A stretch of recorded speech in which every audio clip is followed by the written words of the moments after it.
Here's your engaging introduction. The lobby of the Grand Luxuria Hotel gleamed under the golden chandeliers, an oasis of wealth and elegance. Every detail was meticulously crafted for the world's elite.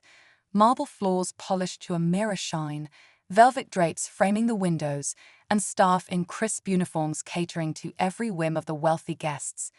But tonight, amidst the luxury, an unassuming figure pushed a cleaning cart across the floor.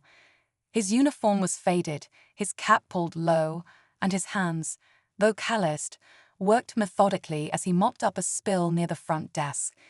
To everyone else, he was just another janitor, another invisible worker in a place where only the rich and powerful were acknowledged. What the staff didn't know was that this man wasn't just any janitor. He was none other than Alexander Grant, the CEO of the very hotel they worked for. A self-made billionaire who had built his empire from the ground up, Alexander had decided to step out of his lavish corner office and into the shoes of his lowest-paid employees. He wanted to see firsthand how his staff treated people they deemed unimportant. What he discovered that night would change everything. From the moment he arrived, the attitude of the employees became apparent. The front desk receptionist barely spared him a glance, dismissing his polite greetings with a cold nod. The waitstaff ignored him as they laughed with high-paying customers, their friendly smiles vanishing the moment they passed by him. But the worst was yet to come. A group of senior hotel employees, dressed sharply in tailored suits, gathered near the bar, exchanging hushed jokes and snide remarks. One of them, a manager, called him over with a snap of his fingers. "Hey, janitor, why don't you clean up faster? We don't pay you to stand around." His voice dripped with condescension. The others chuckled, entertained by the spectacle. Alexander nodded silently, gripping the mop tighter. But when another employee, smirking, intentionally knocked over a drink just to watch him scramble to clean it up, he knew enough was enough. His heart pounded, not with anger, but with a quiet, controlled determination. They had no idea who they were mocking. By morning, the entire staff would. The night dragged on, and Alexander continued his work, watching, listening, taking mental notes. The more time he spent in his disguise, the clearer the truth became. This hotel, his hotel, had a problem. The very people he trusted to uphold his vision were failing in the most fundamental way. They had no respect for the workers who kept everything running. Worse, they treated guests with different levels of service based on appearance, wealth, and influence. As he moved through the dining area, he saw a well-dressed businessman being showered with attention, servers rushing to refill his glass, the manager personally ensuring his meal was perfect. But just a few tables away, a woman in simple clothing struggled to get a waiter's attention. She had been sitting there for over 15 minutes, her menu untouched as she waited. When she finally called someone over, the waiter sighed loudly and rolled his eyes before approaching. Alexander clenched his jaw. He knew what it felt like to be overlooked, dismissed. Years ago, before the success, before the billions, he had been just another young man struggling to get by, working long hours, being treated as if he were invisible. That experience had shaped his belief in fairness, in respect, in hard work.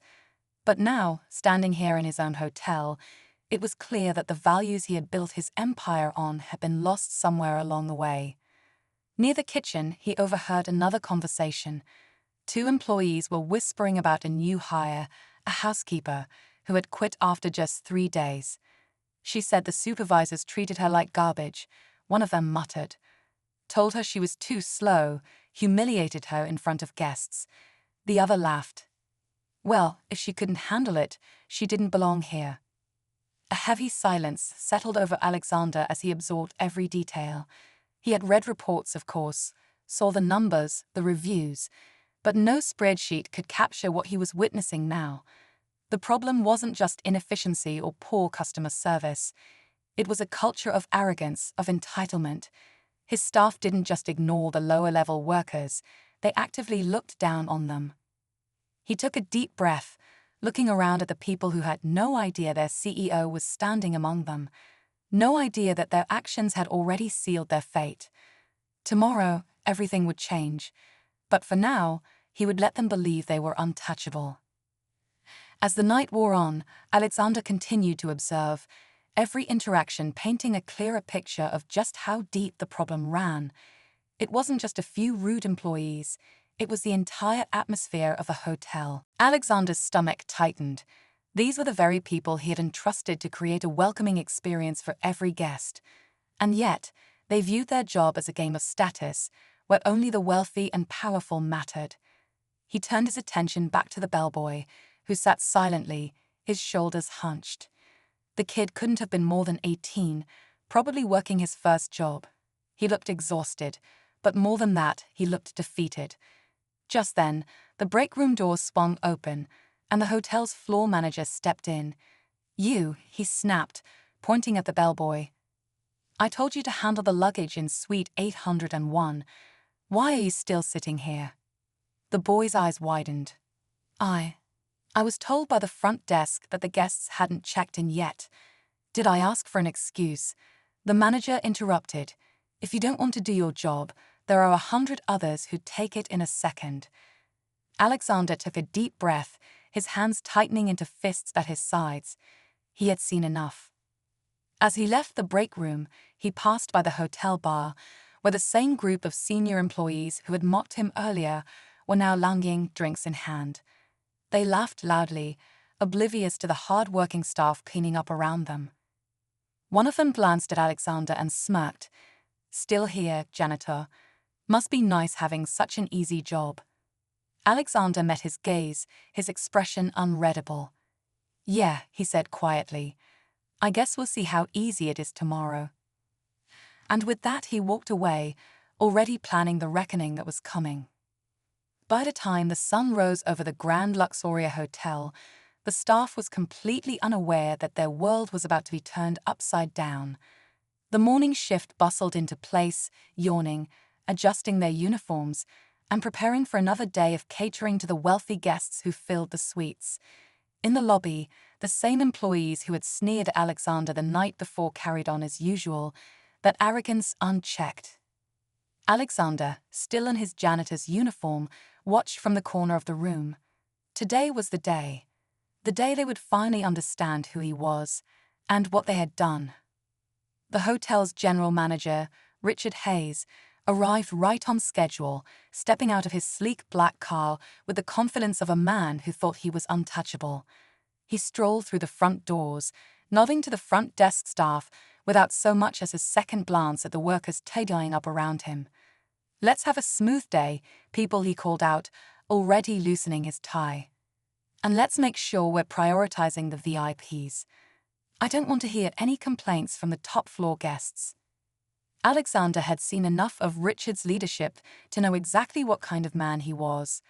Someone who ran the hotel not with care, but with control. Someone who saw the staff as replaceable, the guests as walking wallets, and the lower-tier employees as nothing more than background noise. Richard turned his gaze toward Alexander, still pushing his mop along the polished floor. His eyes narrowed slightly. "You," he called out. "New guy, right? I hope you're not planning on slowing us down today." Alexander met his eyes, but before he could respond, a voice cut through the conversation. "Honestly, I'm surprised he even lasted the night," one of the senior employees from the bar scoffed as he strolled past. "Most of the new ones can't handle it." A few others chuckled, their laughter ringing through the grand lobby. Alexander remained still, his expression unreadable. He could feel the tension crackling in the air, the weight of what was coming pressing down on every moment. He wasn't just about to reveal who he was. He was about to turn everything upside down. At that moment, his assistant entered the hotel, a manila folder tucked under his arm. He walked straight past the front desk, straight past Richard, and handed it directly to Alexander. The laughter stopped. The employees exchanged confused glances. Richard's face darkened. "What's going on?" he demanded. Alexander took his time, flipping open the folder and scanning its contents. When he finally looked up, his voice was calm, controlled but firm. "Richard," he said, tilting his head slightly, "gather the staff. We need to have a conversation." And just like that, the balance of power in the room shifted. The atmosphere in the lobby shifted instantly. The once confident staff members now exchanged nervous glances, sensing that something was off. Richard's usual smug expression faltered for a brief second before he forced a chuckle. "A conversation," he repeated, eyeing the manila folder. "About what?" Alexander didn't answer right away. Instead, he closed the folder slowly, tucking it under his arm as he surveyed the room. The same employees who had mocked him the night before were now shifting uncomfortably, their laughter long gone. The bellboy from the break room stood frozen near the luggage cart, his eyes darting between Alexander and Richard, as if trying to understand what was happening. "I'd like all staff in the main conference room," Alexander said finally, his voice calm but firm. "Now." A ripple of confusion spread through the room. A sudden, unexpected meeting wasn't normal, especially one called by a janitor. At least, that's what they still thought he was. Richard, however, wasn't confused. He was irritated. His jaw clenched as he took a step forward, lowering his voice. "Listen, I don't know who you think you are, but I run this hotel. You don't call meetings. You don't." Alexander cut him off with a single glance. 15 minutes, Richard," he said, turning on his heel and walking away. The entire staff gathered in the conference room, some whispering, others sitting stiffly in their chairs. The senior employees who had spent the previous night laughing and belittling others sat near the front, exchanging hushed words. Richard stood off to the side, arms crossed, irritation still etched into his face. The air was thick with tension, uncertainty growing with each passing second. Then, just as the room fell silent, "And in those 3 months, how have you been treated?" The bellboy glanced nervously at Richard, then back at Alexander. For a moment, it seemed like he wouldn't answer. But then, in a quiet voice, he said, "Like I don't matter." A tense silence followed. Richard shifted uncomfortably, but Alexander kept going. "That ends today." He straightened, his voice now carrying the full authority of his position. "Effective immediately, several of you are being terminated." Gasps filled the room. Some employees looked around in shock, while others, especially the ones who had been silent, overlooked, and mistreated, watched with barely concealed satisfaction.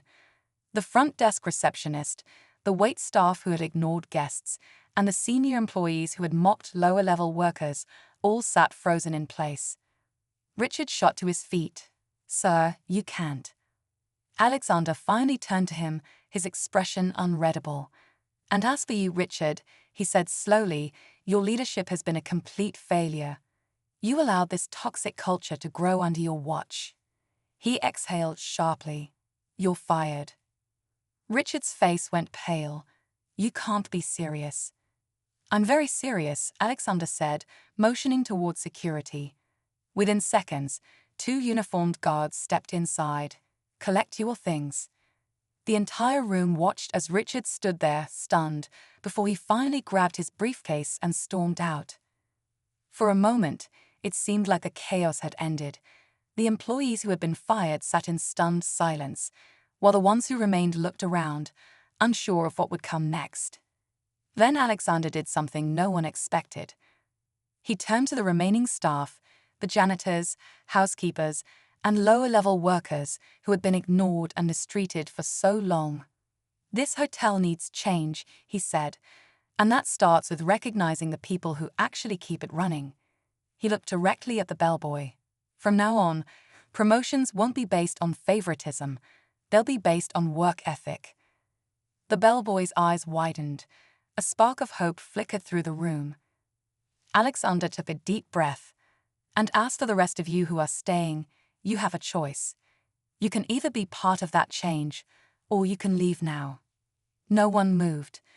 The message was clear. The old way of running things was over, and the Grand Luxoria Hotel was about to become something entirely different.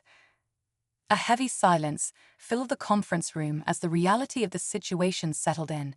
The employees who remained sat still, their expressions a mix of relief, shock, and uncertainty.